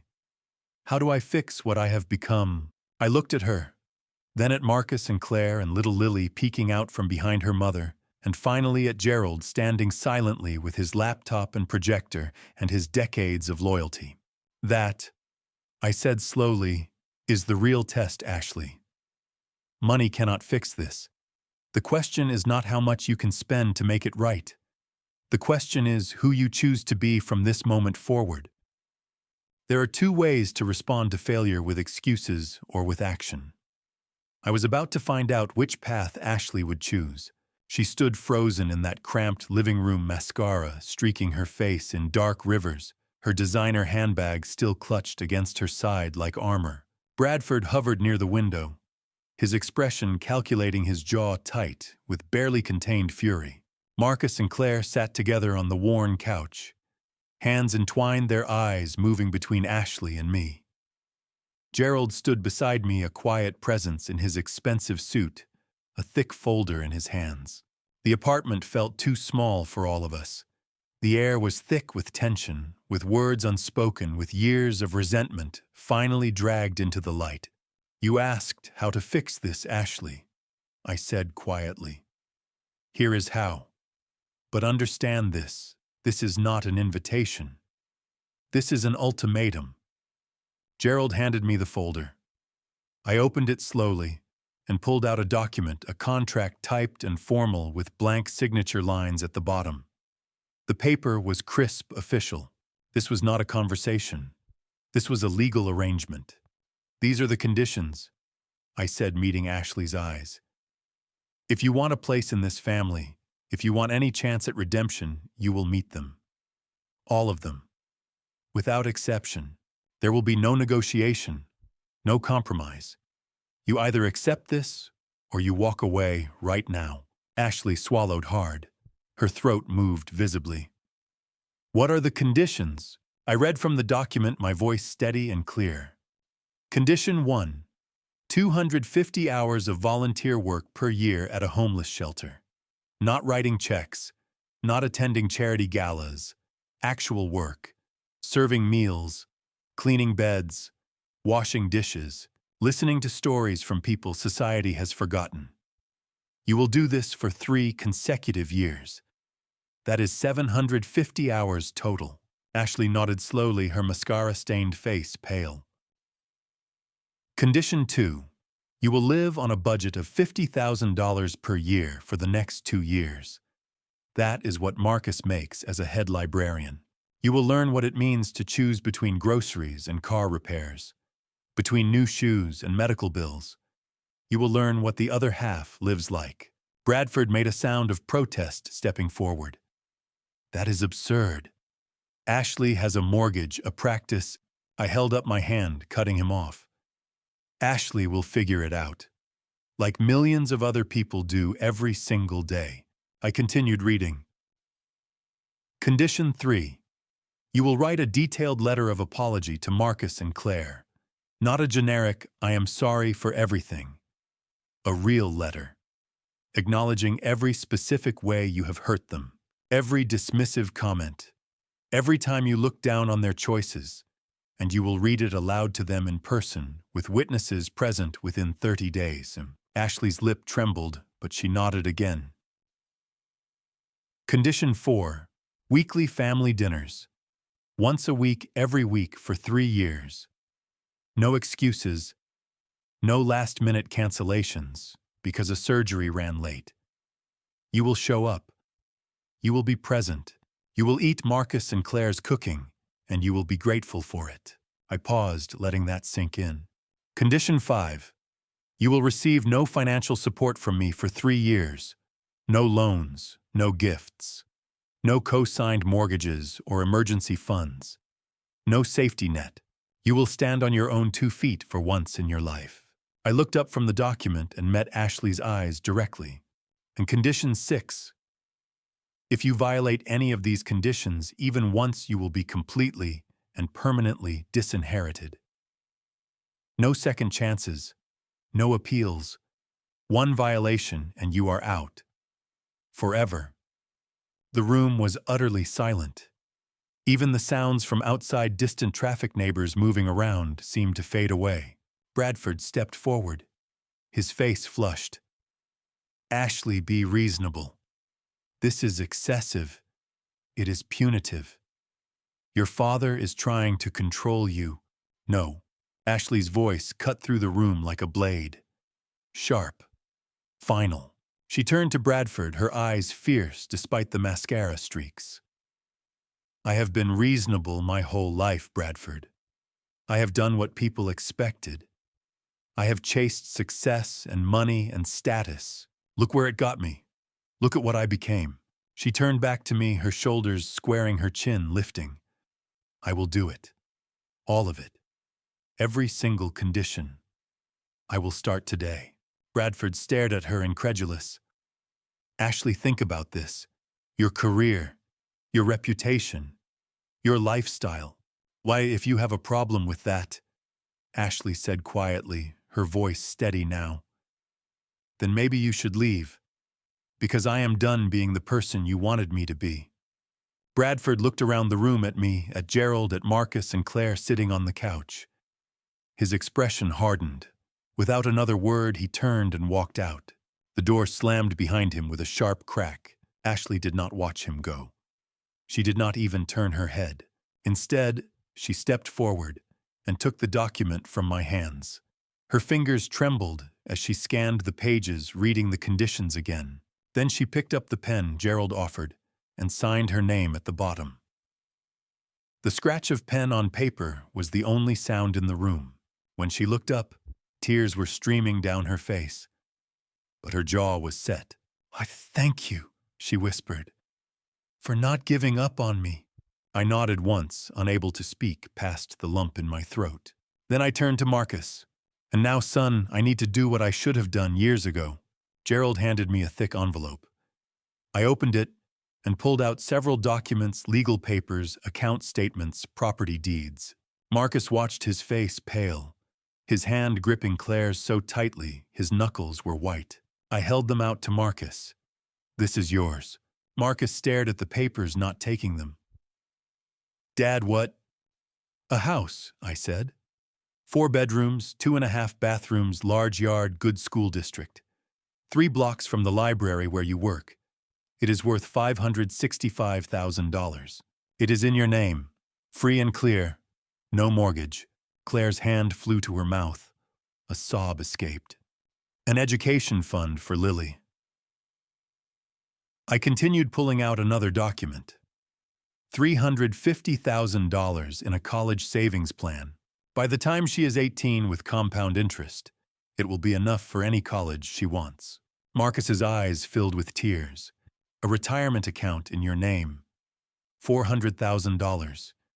You cannot touch it until you are 55, but it will be there. Growing. Ensuring you and Claire can retire with dignity. I handed him a cashier's check.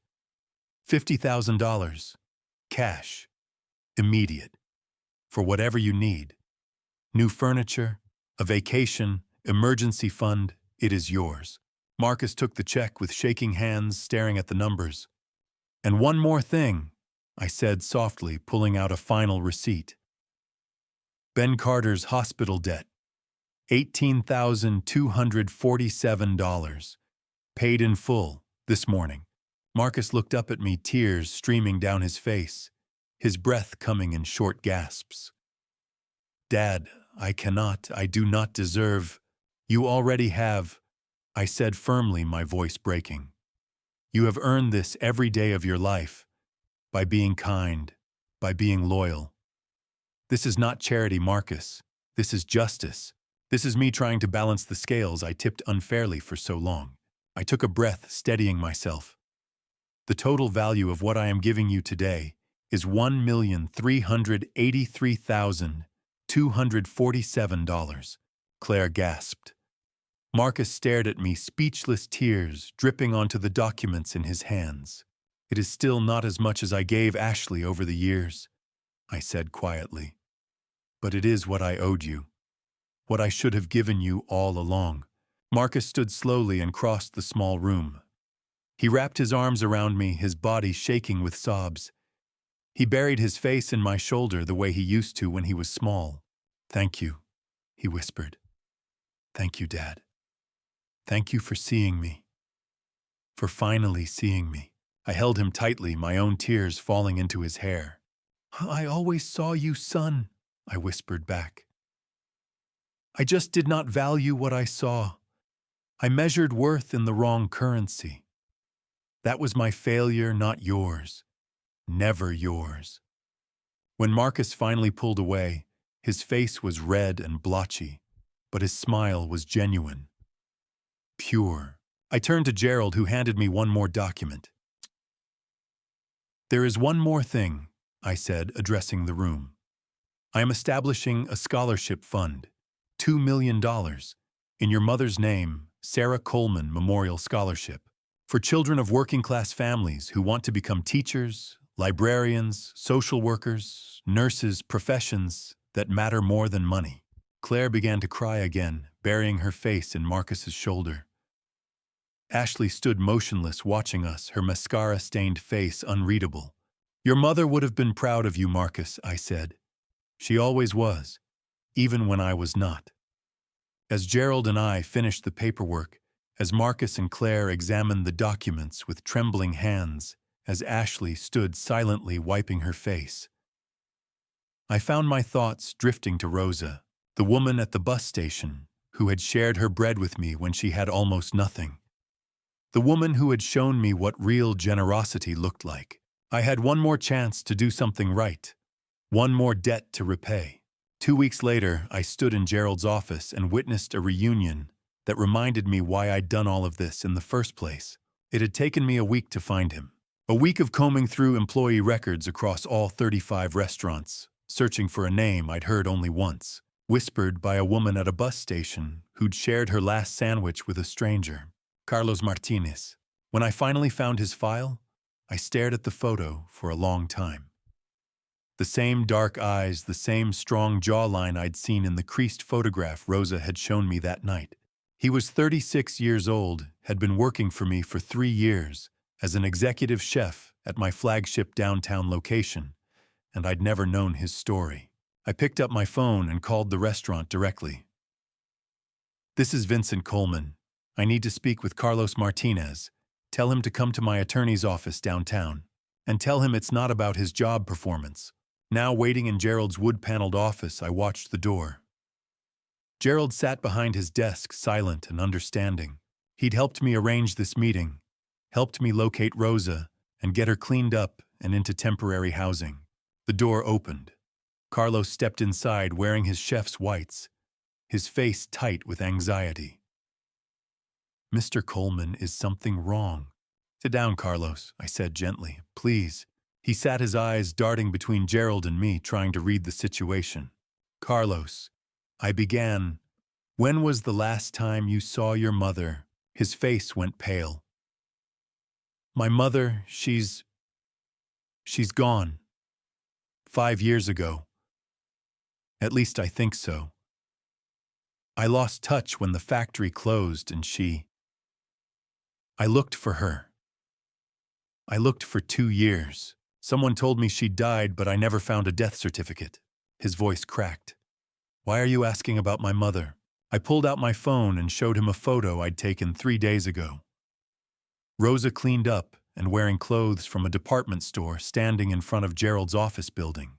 Still thin, still weathered by years of hardship, but smiling tentatively at the camera. Carlos's hands shook as he took the phone.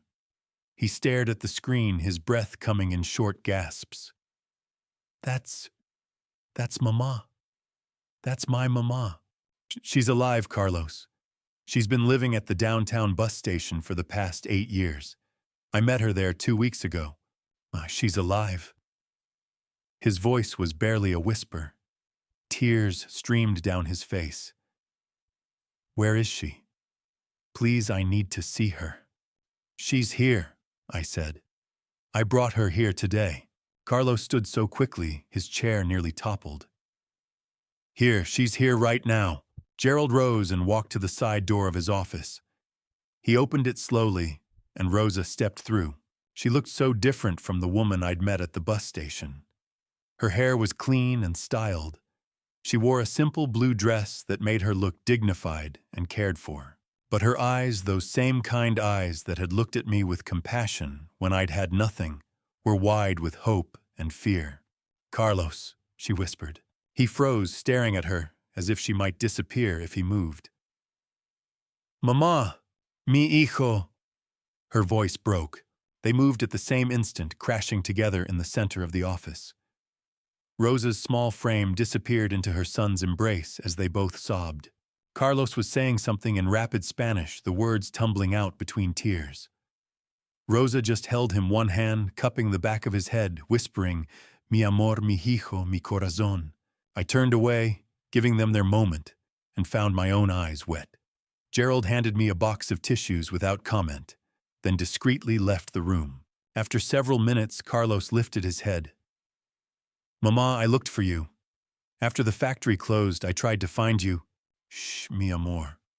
Rosa cupped his face in her weathered hands. You're here now. That's all that matters. I have a good job now, Carlos said urgently. I'm an executive chef. I can take care of you. You'll never have to sleep outside again. Actually, I interrupted gently. That's something I wanted to discuss. They turned to me, Carlos's arm still wrapped protectively around his mother's shoulders. Carlos, you've been one of my best chefs for 3 years.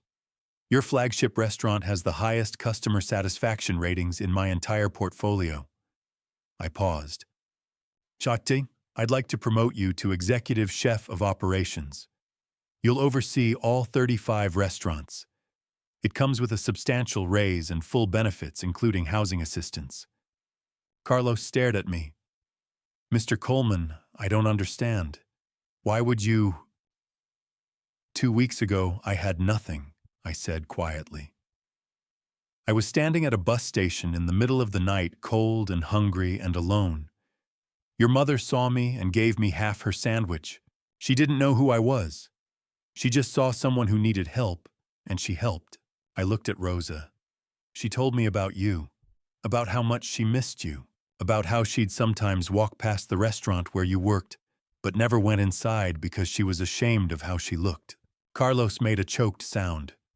Rosa touched his cheek. I wanted you to be proud, mijijo, not ashamed.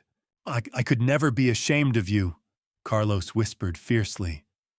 Never. I pulled an envelope from my jacket pocket. The apartment is 3 blocks from Carlos's place.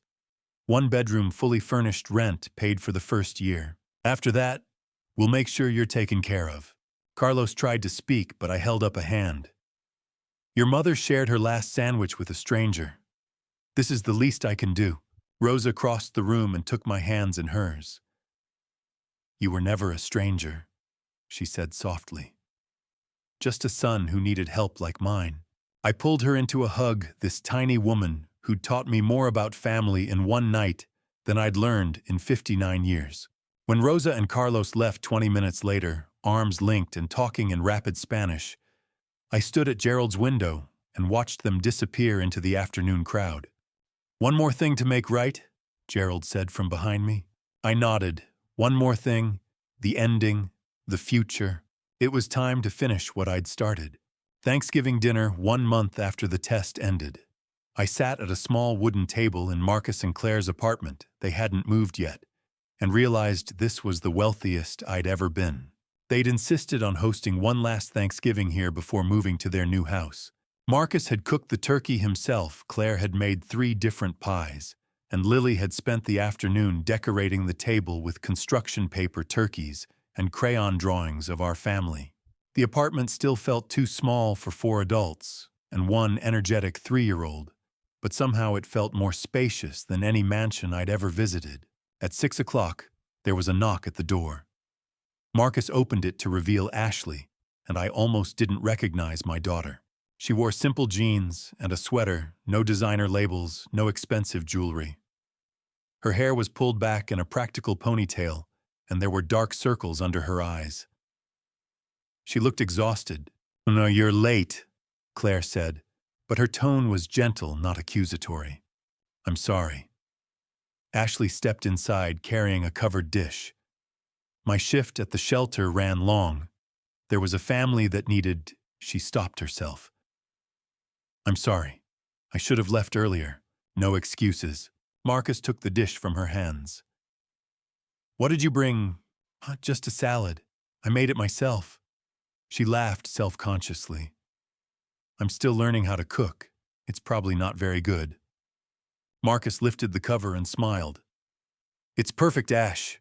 I watched Ashley's face as my son said those words. Something shifted in her expression. Relief maybe, or gratitude. She touched his arm briefly. "Thanks, little brother." We gathered around the small table, shoulders nearly touching, and Marcus said a simple grace. As we passed dishes and filled our plates, Ashley told us about Jennifer, a 19-year-old pregnant woman who'd come to the shelter 3 weeks ago. "She reminds me of what I could have become if I'd truly lost everything," Ashley said quietly. "She has nothing, but she's fighting so hard for her baby. I've been helping her apply for housing assistance and prenatal care." She paused. "She told me yesterday that I was the first person who'd treated her like a human being in months. That broke something in me." "Where's Bradford?" I asked. Ashley's smile faded slightly. "We broke up 2 weeks ago. He said I was throwing away our lifestyle. He couldn't understand why I'd choose this path." She took a breath. It hurt, but it also clarified what really matters. Before I could respond, Lily climbed down from her chair and crawled into Ashley's lap. "Aunt Ashley, Daddy says you help people now." Ashley wrapped her arms around my granddaughter and I saw tears in her eyes. "I'm trying to be like your daddy, sweetheart. He's the best of all of us." Marcus shook his head. "Ash, it's true," Ashley interrupted. "You've always been the best of us, Marcus. I'm just finally starting to understand what that means." I stood up, my glass of water trembling slightly in my hand. Everyone turned to look at me. "1 month ago, I thought I was testing you," I said. "But you were testing me, too." I looked at Marcus and Claire. "You saved me. Not from the streets, from myself. You showed me that love isn't measured in dollars spent or gifts given. It's measured in presence, in sacrifice, in opening your door when you have every reason to close it." I turned to Ashley. "And you're on a long road, but you're walking it. You're doing the work. You're showing up even when it's hard, even when it costs you everything comfortable and familiar. That's all I could ever ask." I raised my glass. I spent 59 years believing that success meant accumulating wealth, building an empire, being the man who owned 35 restaurants and had $73 million in assets. My voice cracked. "So yeah.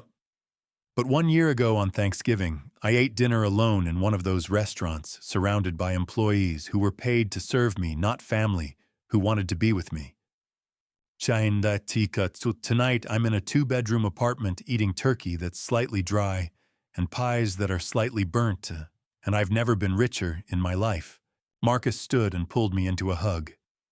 Claire joined us. Then Ashley and finally Lily squeezed into the center, giggling as we all held each other. When we finally sat back down, Ashley wiped her eyes and laughed. "The turkey's not that dry, Dad. And the pies are perfect," Claire added. We ate and talked until nearly midnight, sharing stories and making plans. Ashley told us about the volunteer coordinator position she'd applied for at the shelter. Marcus showed us blueprints of the new house, pointing out the guest room he'd designed specifically for me. Claire talked about Lily's preschool and how she was already reading above her age level. As I drove home that night through quiet streets, I thought about Rosa and Carlos reunited after 5 years. I thought about Ben Carter, whose medical debt was paid and who'd sent me a handwritten thank you note. I thought about the scholarship fund that would help dozens of students pursue meaningful careers instead of lucrative ones. But mostly I thought about the small wooden table and the people gathered around it. That's where the real wealth lives. Not in bank accounts or property deeds or business portfolios. It lives in the people who will open their door when you have nowhere else to go. In the grandchild who draws you pictures. In the daughter who's learning finally what really matters. I'd spent 59 years building an empire. It took 1 week of having nothing to realize I'd been building the wrong thing all along. The real empire is family. Everything else is just decoration. Looking back now, I can finally see what I was blind to for 59 years. Money can buy comfort, but it can never buy connection. It can build houses, businesses, and impressive lives on paper, but it cannot build trust, warmth, or belonging. God gave me wealth, health, and opportunity far beyond what I deserved, but I nearly wasted it all by measuring love in dollars instead of presents. For most of my life, I believed providing financially was the same as being there emotionally. I thought checks could replace conversations, gifts could replace listening, and money could soften every disappointment. I was wrong. Family betrayal does not always come from cruelty or rejection. Sometimes it comes quietly from the lessons we teach, without realizing it. I betrayed Marcus every time I chose my checkbook over a real conversation. I betrayed him when I thought paying for things mattered more than showing up. Family betrayal happened again when I taught Ashley, without ever saying it out loud, that worth is measured in spending, not character. I believed generosity meant indulgence. I believed love meant giving more, not being more. The deepest family betrayal is not abandonment. It is conditional love disguised as generosity. God had to strip everything away before I could finally see what truly mattered. I lost relationships before I lost money. I lost closeness long before I lost comfort. And only when I was standing alone wondering how I had become a stranger to my own family did I realize how expensive my mistakes had been. God's lessons are rarely gentle when we refuse to listen. Sometimes He removes the very things we hide behind, so we can finally see the truth. If you're watching this and you recognize yourself in my story, if you've been measuring your children's success by their income, their status, or what they can afford, please don't be like me. If you've been showing love through gifts instead of time, through money instead of attention, stop now. Don't wait until you're standing outside your child's gate in the rain, realizing you built walls instead of bridges.